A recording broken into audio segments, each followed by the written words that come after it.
noches, hermanas y hermanos.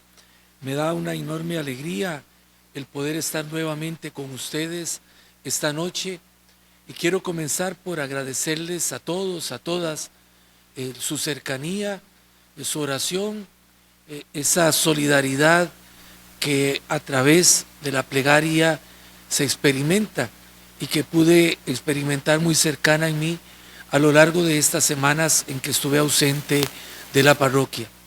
Hoy me complace nuevamente el poder estar con ustedes y el poder compartir este espacio de formación bíblica en esta escuela parroquial. Señor, tú tienes palabras de vida eterna. Les invito a que abramos al Señor nuestro corazón, abramos a la acción de su Espíritu toda nuestra vida para que por medio de su acción en cada uno de nosotros podamos acoger la palabra que como semilla se nos regala y en ella podamos encontrar ese alimento ferviente, ese alimento que siempre nos nutre y que va dando forma a nuestra vida. Por lo tanto, pongámonos en la presencia del Señor, pidiendo, invocando el don de su Espíritu. Ven, Espíritu Santo, llena los corazones de tus fieles y enciende en ellos el fuego de tu amor. Envía tu Espíritu y serán creadas todas las cosas y renovarás la faz de la tierra. Oh Dios, que adoctrinaste los corazones de tus fieles con la luz del Espíritu Santo, concédenos que guiados por este mismo Espíritu, saboremos lo bueno y gocemos siempre de tus consuelos por Jesucristo, Señor nuestro.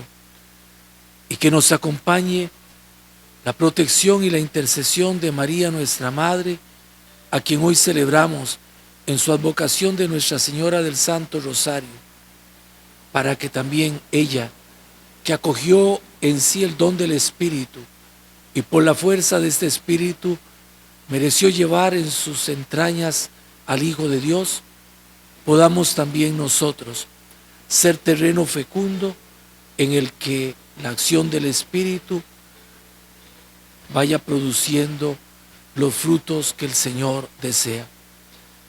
Bajo tu amparo y protección nos acogemos, Santa Madre de Dios. No desprecies las súplicas que te dirigimos en nuestras necesidades.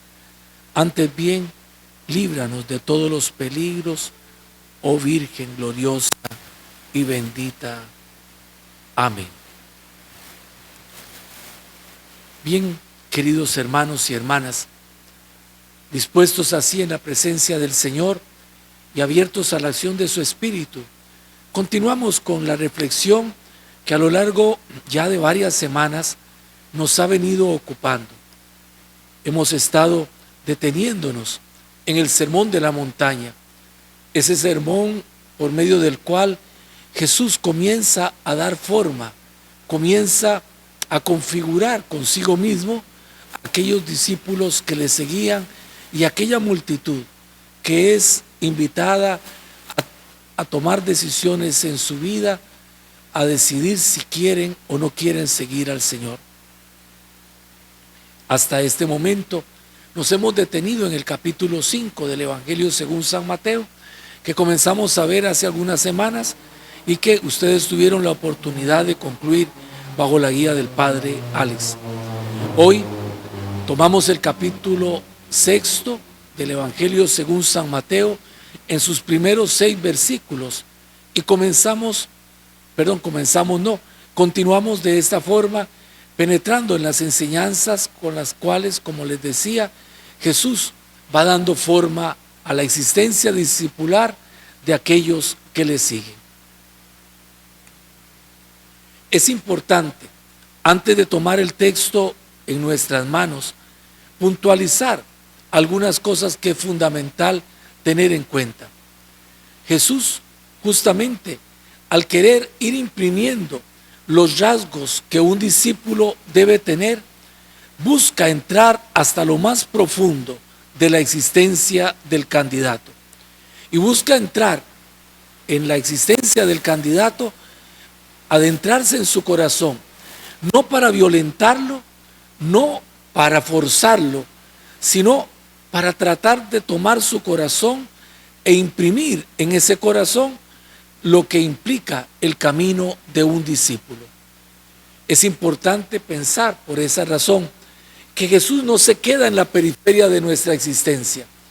Cuando Él busca imprimir en nosotros los rasgos de un verdadero discípulo, para poder hacerlo, se adentra en nuestra existencia, entra hasta lo profundo de nuestro corazón y por eso, como que, digámoslo de esta forma, como que va a desmenuzar ese corazón, descubriendo en él sus inclinaciones, descubriendo en él sus cualidades, descubriendo en él sus potencialidades, de tal forma que él lo va a ir tomando y le va a ir dando la forma de ese discípulo. Jesús conoce todos los matices del corazón humano y por eso desnuda nuestros más recónditos y escondidos sentimientos, nuestras villanías, nuestras infidelidades. Nos confronta con nosotros mismos. Es importante en ese sentido tener en cuenta que el encuentro con el Maestro no nos permite a nosotros vivir la experiencia de estar con Él desde fuera. No podemos quedarnos fuera cuando Él busca estar dentro. Y busca estar dentro para ir, decía antes, desmenuzando. Ahorita usé otra palabra. Ir desnudando delante de nosotros mismos aquello que nosotros llevamos dentro, para que confrontándonos con eso, podamos nosotros ir percibiendo en qué medida esto que llevamos corresponde a una existencia discipular o en qué medida nos aleja de esa existencia. ¿Qué es lo que busca Jesús? Jesús busca crear el corazón del discípulo y eso conlleva necesariamente una acción que es fundamental. Poder crear el corazón de un discípulo conlleva sanar en ese corazón las raíces más profundas y solamente la sana aquel que puede penetrar y son sanadas en aquel que se deja penetrar con la acción sanante con la cual el Señor quiere entrar. A nosotros nos puede pasar, y creo que nos pasa con mucha frecuencia en nuestra vida, que cuando tenemos una herida en nuestro cuerpo, buscamos custodiarla de forma tal que nadie nos la toque. Cualquiera de ustedes puede pensar en alguna experiencia que ha tenido. Basta con pensar en una uña encarnada en el pie. Cuando uno tiene una uña encarnada en el pie, anda como queriendo no pegar ese pie en nada, como quitándosele a todo el mundo con el temor de que alguien le pueda poner a uno un zapato encima. Uno anda cuidando aquella herida. Es algo como muy propio de la naturaleza humana. Pero con todo y que es muy propio de la naturaleza humana, conlleva un cierto peligro, porque el temor a que alguien toque nuestra herida nos puede llevar a encerrarla de tal forma que la herida no encuentre su camino de sanación. Sería algo así como el tener una infección y que el médico venga a nosotros y quiera tocarnos, quiera extirpar aquello y nosotros de inmediatamente le decimos no, a mí no me toque. Sí, yo le puedo impedir a él que me toque, pero si él no me toca, si no extirpa aquello que yo tengo infeccionado, no me va a poder sanar. Y en el campo de la vida espiritual sucede lo mismo. Jesús entra en nuestra vida, entra hasta el fondo de ese corazón que Él quiere ir configurando, al cual Él quiere darle forma, pero que requiere de ser sanado en aquellas cosas que no son propias de una existencia discipular. Para ello el Señor entra y entra en nuestra vida y entra hasta lo profundo de nuestro ser con un profundo respeto, con una profunda ternura. No nos va a violentar, pero nosotros corremos el riesgo de encerrarnos a nosotros mismos y de bloquear el paso de esa acción sanante de Jesús. Por eso es importante tener en cuenta cómo los textos del Evangelio van describiendo, digámoslo así, ese doble camino. El camino que Jesús realiza hacia nuestro interior, en el cual Él va penetrando en nosotros, haciéndolo, como les decía, con un profundo respeto, con una profunda ternura, y al mismo tiempo, a través de esta acción sanante de Jesús que va entrando en nuestra vida, como nosotros somos invitados, y entonces viene el camino de vuelta, que es el camino de encuentro, en el que nosotros decidimos si queremos ser sanados por la acción que Jesús quiere realizar en nuestra vida. Pero eso significa dejarnos confrontar con nosotros mismos, permitirle al Señor que ponga delante de nosotros aquello que no corresponde a una existencia discipular. En palabras muy sencillas, corresponde a dejarse conocer, dejarme yo conocer por el Señor. No porque el Señor no me conozca, porque Él me conoce más que yo mismo me puedo conocer, pero yo tengo que permitirle ese conocimiento de forma que se haga explícito en mí. Es decir, no porque Él me conozca en cuanto Dios en mi vida, sino en cuanto que yo se lo permito. Yo me permito ser conocido para que en el conocimiento que Dios tiene de mí y que yo le permito a Él, mi existencia pueda crecer como la existencia de un discípulo. En ese sentido, es bellísimo el Salmo 139, que justamente habla de este conocimiento. Señor, tú me sondeas y me conoces, sabes cuándo me siento y cuándo me levanto. Mi pensamiento calas desde lejos. Esté yo en camino o acostado, tú lo adviertes. Todas mis sendas te son familiares. Antes de que la palabra llegue a mi lengua, tú, Señor, ya la conoces. Me aprietas por detrás y por delante, y tienes puesta sobre mí tu mano. Ciencia es misteriosa para mí, harto alta, no puedo alcanzarla. Y continúa el salmista diciéndole al Señor, ¿a dónde podré esconderme de tu presencia? Y ciertamente yo no puedo esconderme de la presencia de Dios. Yo no puedo impedirle a Dios que me conozca, pero sí puedo cerrarme a la acción del conocimiento que Él quiere que en mí sea un acto consentido. Es decir, yo tengo que dejarme conocer. Yo tengo que dejar al Señor entrar en mi corazón y tengo que dejarle tocar aquello que en mí existe, aún aquello que me puede doler, aún aquello que no me agrade, que no quiera yo desnudar tan fácilmente. El discurso de Jesús es necesario situarlo en el horizonte de la práctica misericordiosa del Maestro, no en el afán de producir un escrúpulo estéril. Y atiendan muy bien a lo que esto significa. ¿Por qué? Porque lo que el Señor quiere crear en nosotros es una sensibilidad, un deseo de querer ser transformados por su mano amorosa, por su ternura penetrante. No equivale esto a querer despertar en mí cierto tipo de escrúpulos enfermizos por los cuales comienzo simple y sencillamente a ver todo lo malo que hay en mí con una obsesión un tanto patológica, un tanto enfermiza. No es eso lo que el Señor busca. Él no entra en mí como para restregarme en la cara aquellas deficiencias que yo tengo, sino que en su profunda misericordia busca ponerlas delante de mí para que yo, reconociéndolas, ponga de mi parte lo necesario para que Él pueda transformar esa existencia.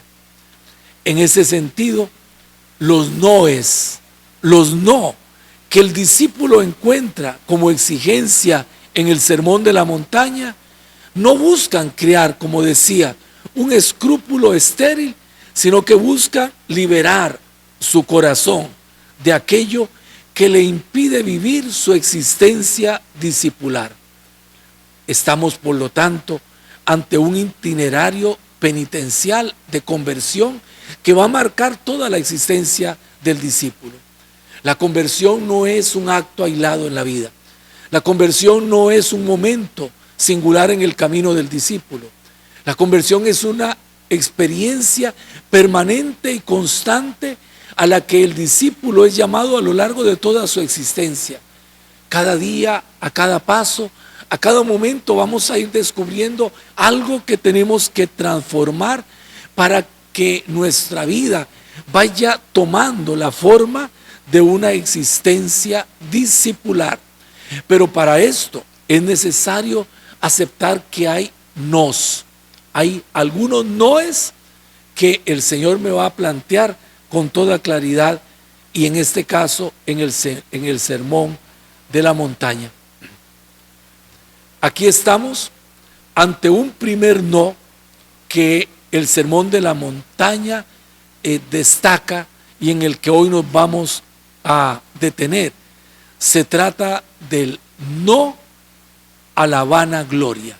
Óiganlo bien, del no a la vanagloria. Y vamos a detenernos a reflexionar sobre lo que esto significa, sobre lo que esto implica. Y quisiera comenzar a partir de un texto del Papa Francisco en su carta apostólica Evangelii Gaudium, en el número 93. El Papa, al referirse a esta vanagloria, la llama mundanidad. Y el Papa señala con toda claridad que es algo que el cristiano debe saber rechazar, a lo que debe saber ponerle alto, a lo que debe decir no, tal y como el Evangelio lo va a clarificar. Dice el Papa Francisco: la mundanidad espiritual que se esconde detrás de apariencias de religiosidad e incluso de amor a la iglesia es buscar, en lugar de la gloria del Señor, la gloria humana y el bienestar personal. Es lo que el Señor, dice el Papa, reprochaba a los fariseos. ¿Cómo es posible que creáis vosotros que os glorificáis unos a otros y no os preocupáis por la gloria que solo viene de Dios? Nos dice el Evangelio según San Juan en el capítulo 5, versículo 44. Es un modo sutil, dice el Papa, de buscar sus propios intereses y no los de Cristo Jesús. Toma muchas formas de acuerdo con el tipo de personas y con los estamentos en los que se enquista. Por estar relacionada con el cuidado de la apariencia, no siempre se conecta con los pecados públicos, o por fuera todo parece correcto, pero si invadiera la iglesia sería infinitamente más desastrosa que cualquier otra mundanidad simplemente moral. Atendamos a lo que nos está diciendo el Papa Francisco. Está hablando de esta vanagloria como mundanidad, como un espíritu del mundo, es decir, como alguien que vive no según los criterios de Dios, sino que vive según los criterios del mundo. Y el Papa claramente señala que esta vanagloria consiste en buscar el propio bien, la propia satisfacción, el sentirme cómodo, el sentirme a gusto, pero, y aquí viene el problema más serio, no de una forma directa, sino de una forma solapada, es decir, encubierta detrás de una aparente capa de bondad. Es decir, yo aparento estar haciendo, estar viviendo lo bueno, aunque detrás de esa apariencia lo único que estoy encubriendo son mis deseos, mis sentimientos egoístas. Vean que en ese sentido el Papa subraya algo que no podemos perder de vista. Subraya el peligro que encierra esta vanagloria, porque se trata no de algo que se ve, sino de algo que se encubre, y algo que se encubre detrás de la apariencia. Y cuando habla de la apariencia, nosotros debemos tener en cuenta que la apariencia no solamente es algo que se guarda ante los demás. La apariencia muchas veces es algo que yo guardo ante mí mismo. Cuando no quiero mirar algo que no me gusta, cuando no quiero mirar algo que en mí vive, no quiero llamarlo por su nombre y entonces lo encubro de alguna manera solapada. Quisiera contarles que en alguna ocasión, hace muchísimos años, me encontré en una gira lejana que hice a alguna comunidad en algún lugar, no importa dónde. Llego a la comunidad y me encuentro con que me dicen que una determinada persona había regalado una imagencita, una imagen de la Santísima Virgen, para que fuera puesta en el templo. Digo, qué bueno, lo vamos a bendecir dentro de la misa y va a quedar pues ya para toda la comunidad. Pero entonces me dicen, sí padre, pero la persona que la regala quiere que usted le diga a toda la comunidad, ojo, quiere que usted le diga a toda la comunidad discretamente que fue él o ella, no importa, que la regaló. No como algo que ella viene a decir, sino como algo que usted va a decir para que todo el mundo se dé cuenta que fue esta persona la que regaló la imagen. Bueno, yo le dije, qué pena, voy a ver qué hago. Y por último, entonces al final de la misa dije, bueno, quiero agradecerle a la persona que donó la imagen, pero yo sé que sería contrario a sus sentimientos de humildad, de sencillez, que yo lo dijera en público. Y entonces, como estoy seguro de que esta persona actúa con rectitud de intención y no quiere que nadie se dé cuenta, pues entonces no voy a decir su nombre. Y con eso yo evadí lo que la persona buscaba, que se le diera gloria, que se le pusiera delante de todo el mundo, que todo el mundo se diera cuenta de algo bueno, sí, de algo bueno que estaba haciendo, pero que terminaba desvirtuándose detrás de la vanagloria.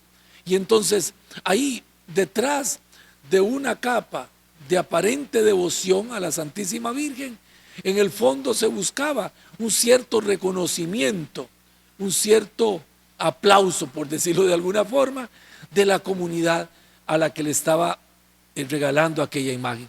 Creo que con el ejemplo queda sumamente claro lo que el Papa nos está diciendo en este número de la Carta Apostólica Evangelii Gaudium.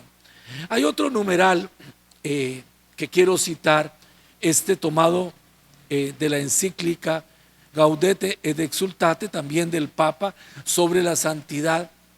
Y en este otro documento, el Papa habla en ese sentido de personas que tienen una voluntad, ojo, una voluntad sin humildad, porque responden a una mentalidad según la cual, aunque hablen de la gracia de Dios con discursos edulcorados, en el fondo solo confían en sus propias fuerzas y se sienten superiores a los otros por cumplir determinadas normas o por ser inquebrantablemente fieles a cierto estilo católico.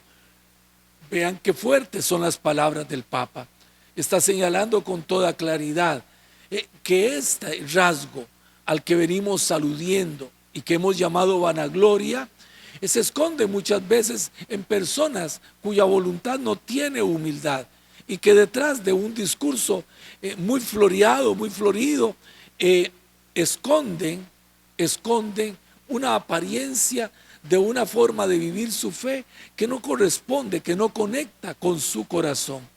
Personas que creen que todo lo que hacen lo realizan por sus propios méritos y por ello se ensalzan y se sienten superiores a los demás, que todo lo deben a su voluntad humana, como si ella fuera algo puro, perfecto, omnipotente, a lo que se añade la gracia.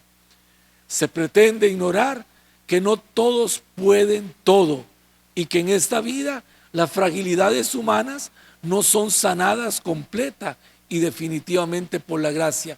Es decir, todos somos hijos de nuestra fragilidad humana. Hay un dicho popular muy repetido por nosotros que dice: el que no tiene minga, tiene mandinga. Y con esto lo que estamos diciendo es: nadie es perfecto, por lo tanto tú no puedes enaltecerte a ti mismo poniéndote por encima de los otros y señalándolos con el dedo como si tú fueras mejor, porque ese sentirte mejor no es otra cosa más que una apariencia que está poniendo en primer lugar los propios logros y que está ignorando la forma en que actúa la gracia de Dios. Personas, continúa el Papa, que carecen en el fondo la falta de un reconocimiento sincero, dolorido y orante de sus propios límites, por lo que impiden la acción de la gracia en ellos, ya que no dejan espacio para provocar ese bien posible que se integra en un camino sincero y real de crecimiento. Vean cómo anteriormente ya lo había señalado, es decir, el no dejar que se vea en mí lo que no me gusta, lo que no me agrada, hace imposible a la acción de la gracia el poder propiciar mi crecimiento. La gracia actúa en nuestra naturaleza, no nos hace superhombres de golpe. Pretenderlo sería confiar demasiado en nosotros mismos, nos dice el Papa Francisco. Bueno, de esta manera, hermanos y hermanas, tenemos, digámoslo así, puesto el mantel. ¿De qué nos quiere hablar estos primeros versículos del capítulo 6 según San Mateo? Nos quieren hablar de la vanagloria. Y para hablarnos de la vanagloria, van a presentarnos a Jesús refiriéndose a tres prácticas, óiganlo bien, tres prácticas que materializan la piedad para un judío. Todo judío piadoso consideraba que su vida de piedad, que su vida de fe se sostenía sobre tres pilares: orar, ayunar, dar. Dar limosna, orar y ayunar conforme lo prescribe la ley o lo exige la práctica religiosa. Sobre estos tres pilares se define la relación con los otros, con el otro, con mayúscula, que es Dios, y con las cosas. Estas tres relaciones constituyen nuestra existencia. En ellas vivimos con mayor o menor grado nuestra verdad como hijos y cumplimos la justicia de Dios, igualmente en mayor o en menor grado. Podríamos decirlo de esta forma: estas tres prácticas vienen a ser como tres termómetros o como un termómetro aplicado en tres momentos distintos. Tres termómetros que nos van a decir cómo está tu temperatura. Y entonces, para un judío, en la piedad propia, la religiosidad propia de un judío, esto iba a ser determinado de esta manera. Es decir, era como si en alguna medida el judaísmo dijera: bueno, aquí tenemos una forma de medir cómo anda la temperatura de esta persona. Lo medimos a través de estas tres prácticas religiosas: del dar, del orar y del ayunar. Y entonces, depende de cómo se vivan cada una de estas tres prácticas, es que entonces se puede determinar cómo anda, digámoslo así, la temperatura de la honestidad en cuanto a la verdadera piedad, o si es de una inflación exacerbada de apariencia y de imagen de aquello de lo que se vive. Cada una de nuestras acciones puede, por lo tanto, hacerse de dos maneras opuestas. Una, para autocomplacernos a nosotros mismos, para recibir alabanza, para cosechar reconocimiento. Esta que en alguna medida es hacer las cosas para ganarme yo, digamos, los aplausos, para ganar popularidad, para poder estar en un lugar visible delante de los otros, ser reconocido, ser valorado por los otros. Y la otra fórmula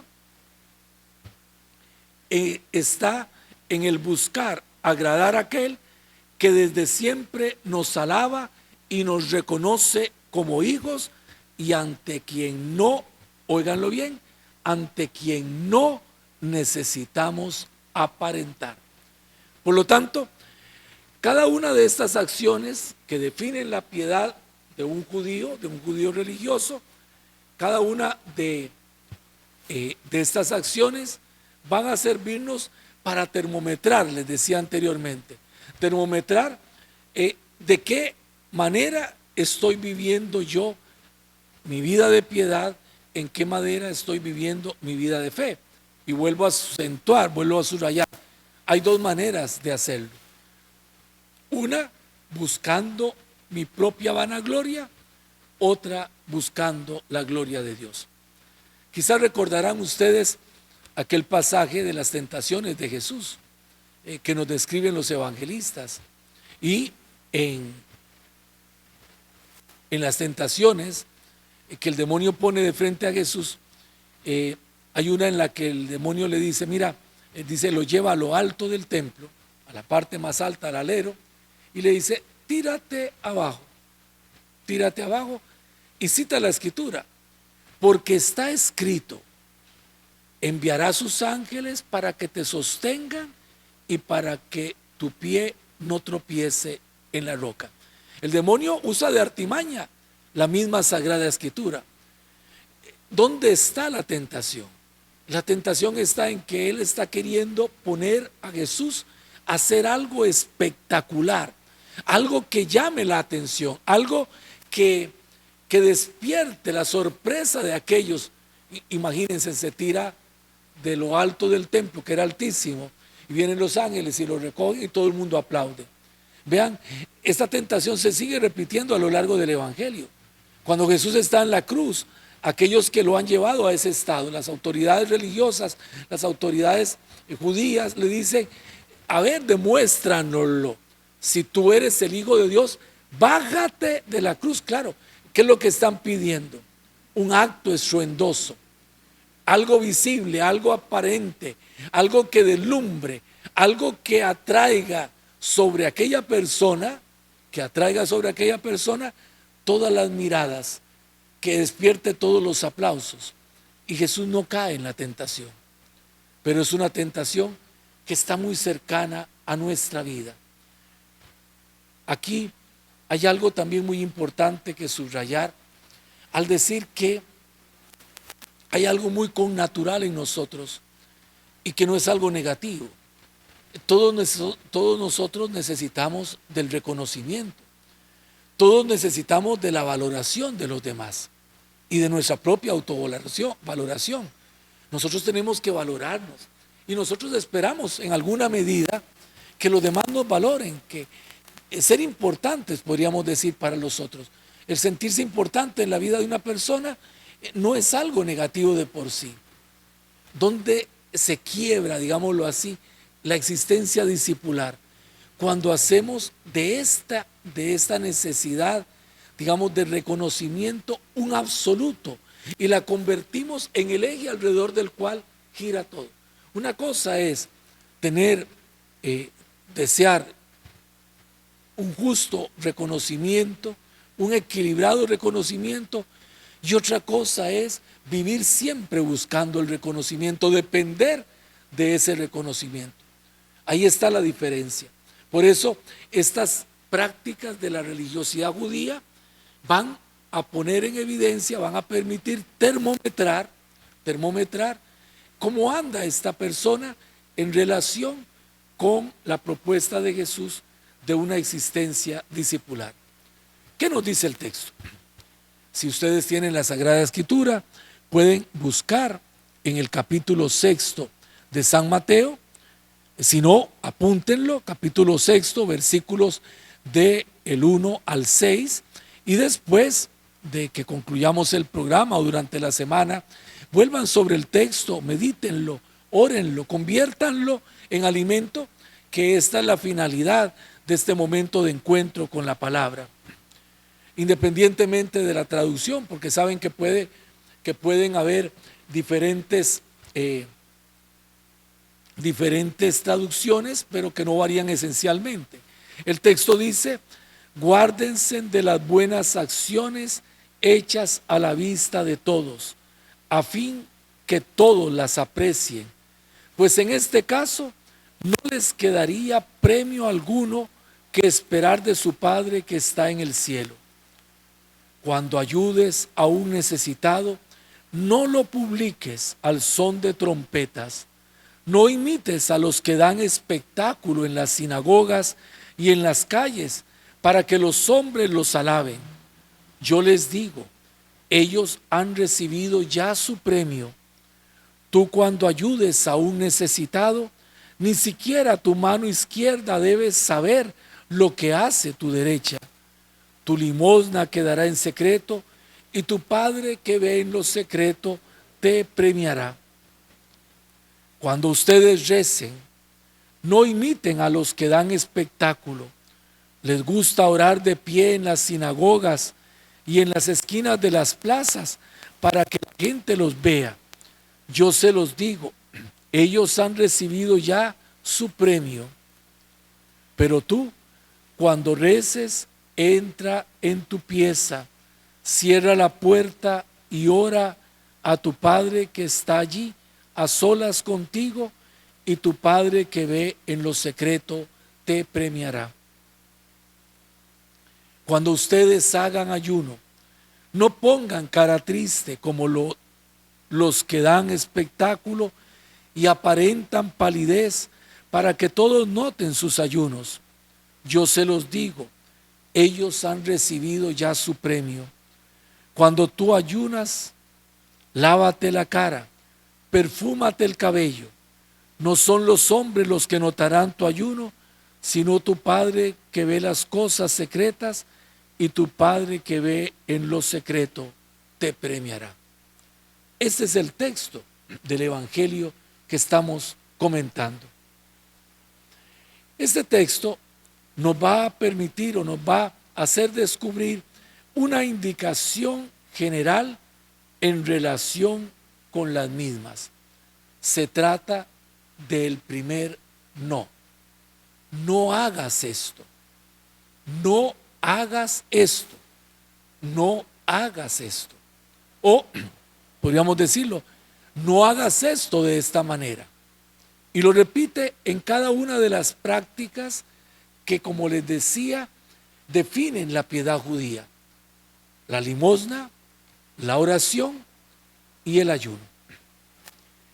Si nosotros nos fijamos en el texto, vamos a encontrarnos con una estructura simétrica. Pero primero, antes de mirarla, señalemos que para efecto nuestro, limosna, oración y ayuno son formas concretas de definir toda obra buena.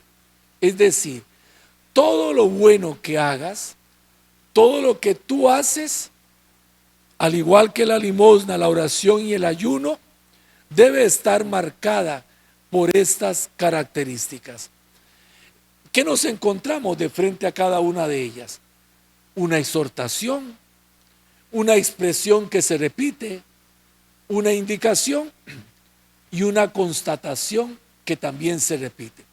Esto simplemente para señalar cómo San Mateo construye un relato que, si tuviéramos que verlo como una obra de arte, tendríamos que decir: está genialmente expresada, está genialmente estructurada.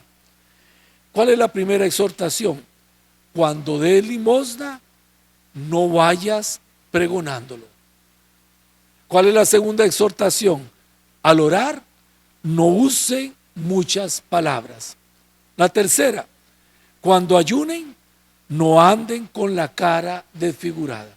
El no que se pone de frente a cada una de estas prácticas. Es decir, si haces esto, no lo hagas de esta forma.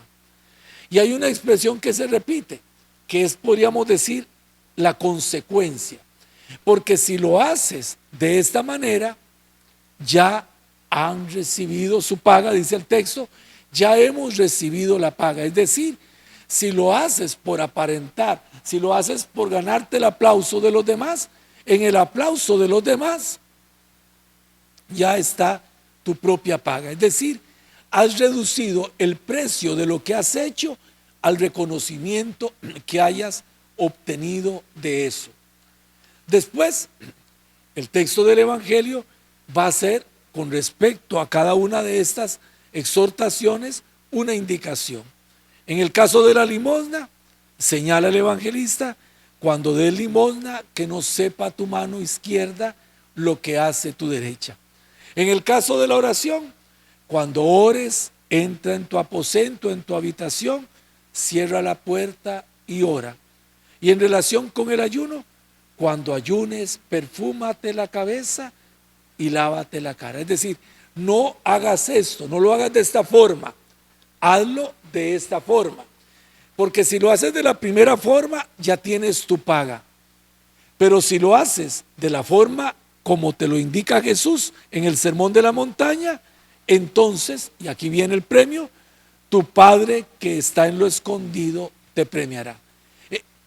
Digámoslo de otra forma, tu Padre que no se fija en las apariencias, porque te valora tal y como tú eres, no valora tu apariencia, tu Padre te va a recompensar. La indicación que nos da el texto del Evangelio puede ser resumida de esa manera: no se exhiban, no echen a perder las buenas obras con la vanagloria.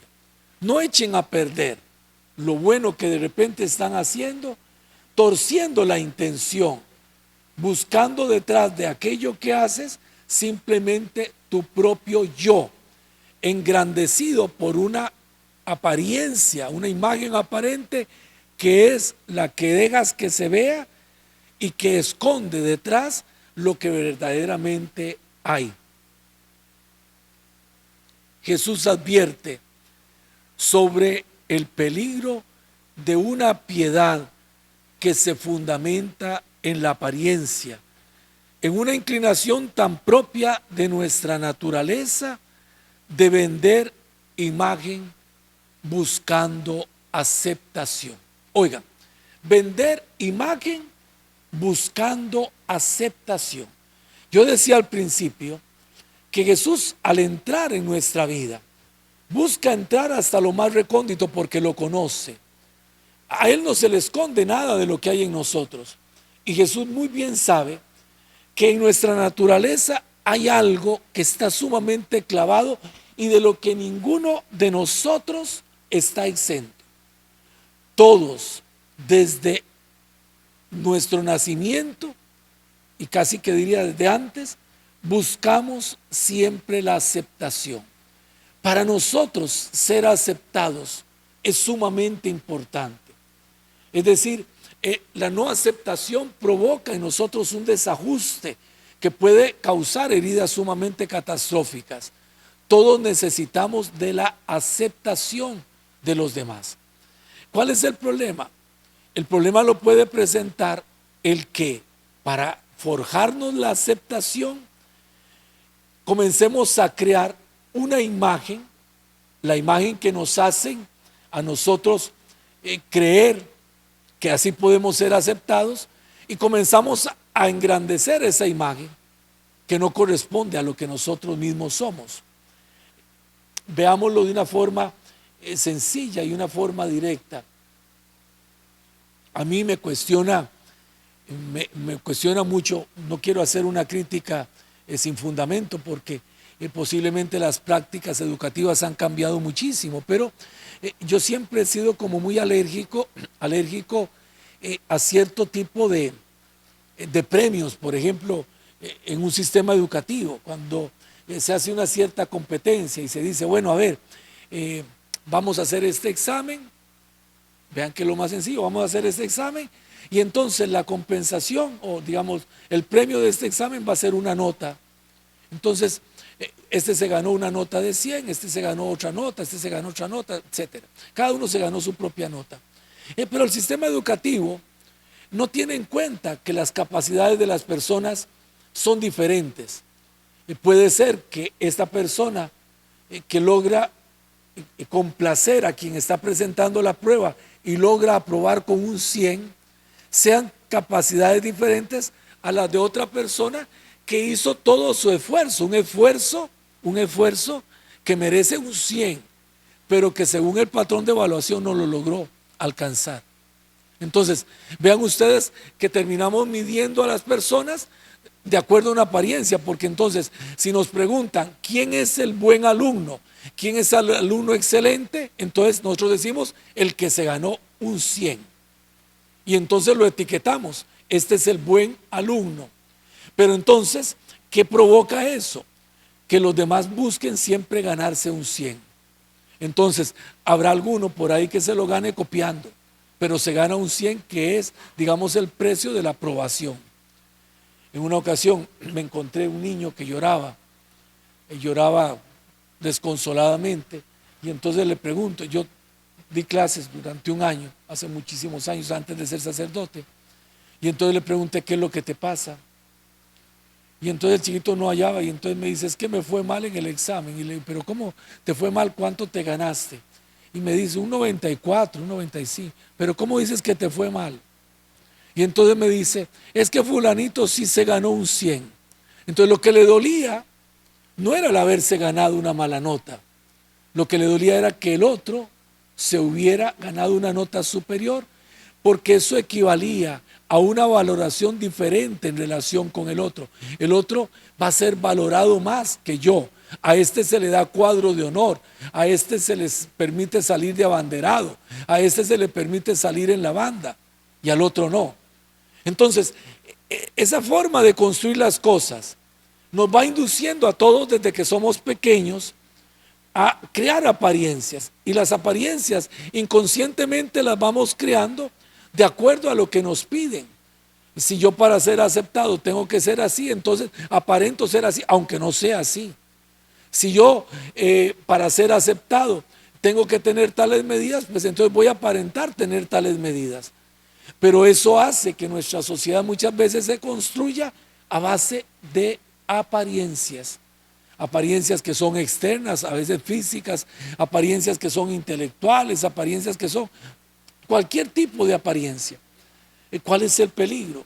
El peligro es que eso nos lleva a vivir de apariencias, y puede la apariencia convertirse, esa imagen que yo proyecto, puede convertirse para mí en algo tan importante que ya después no logro ser yo, sino que tengo que vivir de la imagen que he proyectado, porque siempre vivo bajo el temor que si esa imagen se cae, si los demás saben quién soy yo, digo, entonces ya no me van a querer, ya no me van a aceptar. Entonces, convierto la imagen, convierto la apariencia en una esclavitud, y la esclavitud se me convierte en una forma de vivir. La tendencia a aparentar, en el fondo, para nosotros los creyentes, muestra la desconfianza que nos embarga sobre el poder ser amados por lo que somos. Nosotros trasladamos muy fácilmente lo que vivimos en la esfera de nuestra relación con los otros a la esfera de nuestra relación con Dios.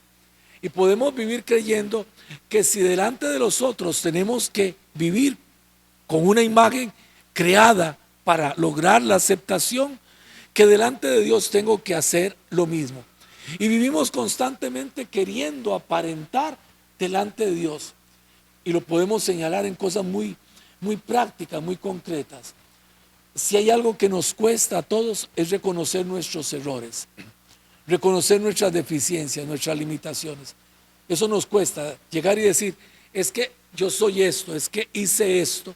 Eso nos cuesta muchísimo, y se evidencia mucho en el sacramento de la reconciliación, porque en el sacramento de la reconciliación mostramos fácilmente dos tendencias. Una, entre comillas, a confesar sí nuestro pecado, pero de inmediato echarle la culpa del pecado a otro. Tal cosa, pero no fue culpa mía, fue por mi suegra, fue por mi suegro, fue por aquel me hizo enojar. Entonces termino yo echándole la culpa al otro y salvaguardando la imagen de mí mismo que yo quiero proyectar. Y la otra forma en que eso se manifiesta es la justificación. Digo, sí, yo cometí pero fue por tal cosa. Y entonces termino justificándome. La justificación y el echarle culpa a otros, cosas que se dan muy frecuentemente en el sacramento de la reconciliación, son la expresión de lo que nos cuesta a nosotros presentarnos desnudos delante de Dios. Perdonen la expresión, ponernos chinguitos delante de Él y decirle: Señor, esto es lo que soy, no soy otra cosa, no tengo otra cosa, no puedo delante tuyo. Es iluso pretender ponerle una imagen cuando Él me conoce. No puedo ponerme delante de ti con apariencias que ni yo mismo me creo, porque tú me conoces. Pero en el fondo lo que estoy evidenciando es una terrible desconfianza de que por Dios no solamente podemos, sino que somos amados en lo que nosotros somos, no por lo que nosotros aparentamos. De repente pueden haber en nuestra vida quienes nos quieren por lo que aparentamos o por la imagen que nosotros hemos vendido de nosotros mismos. Pero en el caso de Dios no, porque Dios no quiere una apariencia. Dios nos ama tal y como nosotros somos. Y nos cuesta terriblemente poderlo aceptar, y por ello nos cuesta mucho dejarnos amar, porque quisiéramos en alguna medida no deberle nada a Dios, y quisiéramos en alguna medida tener algo que ofrecerle, nuestra imagen, nuestra apariencia, decir: bueno, al fin y al cabo tú me quieres porque soy esto, porque yo soy muy bueno, vean lo del evangelio, porque yo ayuno, porque yo oro, porque yo doy limosna. Entonces termino diciéndole a Dios: sí, tú me quieres, pero me quieres porque yo me lo he ganado, yo me lo merezco.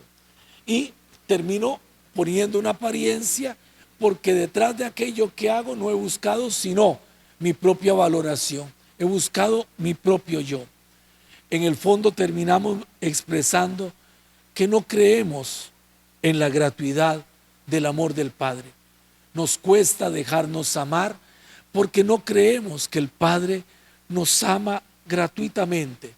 Nos ama no por lo que aparentamos, no porque podamos sonar trompetas, pegar gritos en las esquinas, porque nos podamos poner de pie sobre un pedestal.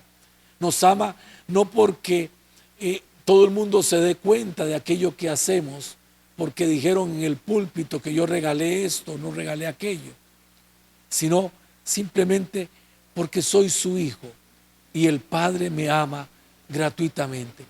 Por eso cuando el texto del Evangelio pone este primer no a la vanagloria, lo que está haciendo no es poniendo encima de nosotros una carga, es que Jesús me está oprimiendo porque me está limitando. No, Jesús te está liberando de una carga y te está haciendo descubrir el horizonte infinito que implica el amor gratuito de nuestro Padre Dios. Por esa razón, la experiencia de la limosna, de la oración y del ayuno, que como les decía, equivalen a decir toda obra buena, solamente adquieren su valor, solamente adquieren su alma vivificante si soy capaz de vivirlas desde la experiencia del amor gratuito del Padre. Hago esto no para aparentar, sino que hago esto porque he descubierto en mi vida, porque palpo en mi vida el amor gratuito de Dios, que tanto me ama, que me permite ser yo sin apariencias, y por lo tanto aquello que yo vivo lo puedo vivir sin aparentar. Puedo orar y no necesito palabras rebuscadas, puedo orar con las palabras más sencillas, o puedo incluso no saber decir las palabras adecuadas, que mi Padre siempre me escuchará. Puedo dar, aunque sea algo insignificante, que mi Padre sabrá valorarlo cuando aquello que yo doy, aunque no tenga un valor material, en ello estoy entregando mi corazón. Puedo hacer algún sacrificio y aquel tendrá algún valor si desde la experiencia del amor del Padre yo lo descubro como camino de solidaridad, de hacerme cercano a aquellos que por circunstancias ajenas de su vida también se ven limitados, como en el caso del alimento. Pasar hambre, por lo tanto, no es castigar mi cuerpo, es acercarme a quienes sufren por el hambre. Y así podríamos decirlo en relación con todas, absolutamente con todas las obras buenas que puedo yo hacer. Jesús, por lo tanto, en el Sermón de la Montaña, continúa configurando mi corazón discipular, mi corazón de discípulo. Quiere darle forma y hoy ha querido meter su mano tierna y cariñosa, respetuosa en mi yo más profundo, para hacerme descubrir si yo en alguna medida muchas veces me he dejado mover en mi vida por la búsqueda de mi propio yo, por la búsqueda de la vanagloria, para que sea capaz de dejarle a Él entrar, de abrir el horizonte de la gratuidad del amor del Padre y poder vivir así mi vida con una mayor libertad y sintiéndome mucho más feliz por lo que hago, por lo que vivo y descubriendo en ello un camino de plena libertad. Agradezcámosle al Señor el don que nos ha regalado de poder encontrarnos con Él a través de su palabra. Y quisiera insistirles, hermanos, que este espacio de formación que sé que aquí en Limón y en otras partes, en Heredia, en Turrialba, en Guapiles, en Jiménez, en otros lugares, en Bribri también, en otros lugares están compartiendo, que sea no simple y sencillamente para escucharme a mí o escuchar al Padre Alex o a quien pueda estar acá, sino una ocasión para gustar más de la Escritura, para después de aquello que hemos podido reflexionar y adentrarnos en ello, irnos directamente al texto de la Escritura, volverlo a leer una y otra vez, orar con Él, hablar con Él, con el Padre, en lo escondido, con la certeza de que el Padre me va a escuchar. Nuevamente, ponemos nuestra vida en las manos de la Santísima Virgen María, Nuestra Señora del Rosario, mujer que que acogió en su vientre la palabra, y le pedimos a ella que nos acompañe siempre a hacer de esa palabra nuestro alimento diario.